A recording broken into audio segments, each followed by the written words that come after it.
മിശിഹായിൽ ഏറ്റവും സ്നേഹമുള്ളവരെ, ഇന്ന് നമ്മൾ പങ്കുവയ്ക്കുന്ന തിരുവചനം, എൻ്റെ വചനം പാലിക്കുന്നവരെ 1000 തലമുറകളോളം ഞാൻ അനുഗ്രഹിക്കും. ദൈവവചനം പാലിക്കുന്ന ഓരോ വ്യക്തിയുടെയും ജീവിതത്തിൽ ദൈവാനുഗ്രഹം എത്രമാത്രം ദൂരെയാണ് അവനോടൊപ്പം സഞ്ചരിക്കുക എന്ന് കാണിക്കുന്ന വചനമാണ് നമ്മൾ മനസ്സിലാക്കുക. ദൈവവചനം പാലിക്കുന്നവൻ്റെ 1000 തലമുറകളോളം അവനെ അനുഗ്രഹിക്കുന്ന ദൈവവചനത്തെയാണ് നമ്മൾ കണ്ടുമുട്ടുക.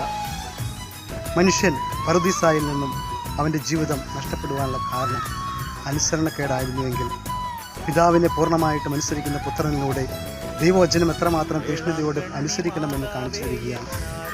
പിതാവിൻ്റെ ഹിതത്തിന് പൂർണ്ണമായിട്ടും വഴങ്ങുന്ന, പൂർണ്ണമായിട്ടും തന്നെ സമർപ്പിക്കുന്ന പുത്രൻ്റെ ജീവിതത്തിലൂടെ നമുക്ക് മനസ്സിലാകുന്നത് ദൈവവചനം പാലിക്കുന്നവൻ്റെ ജീവിതകാലം അത്രയും ഏറ്റവും മഹനീയമായും സ്വർഗീയ സൗഭാഗ്യം നിറഞ്ഞതുമായിരിക്കും എന്നാണ്. ആ ഒരു തിരുവചനത്തിൽ ഉറച്ചു നിന്നുകൊണ്ട് ദൈവിക അനുഗ്രഹത്തെ മുറുകെ പിടിച്ചുകൊണ്ട് ജീവിക്കുവാൻ ഈ വചനം നമ്മളെ സഹായിക്കട്ടെ. ദൈവാനുഗ്രഹത്തിൻ്റെ വലിയ കൃപകളാൽ നിറയുന്ന ഒരു ദിനമായിരിക്കട്ടെ. കൃത്യമായി പ്രാർത്ഥിക്കുന്നു.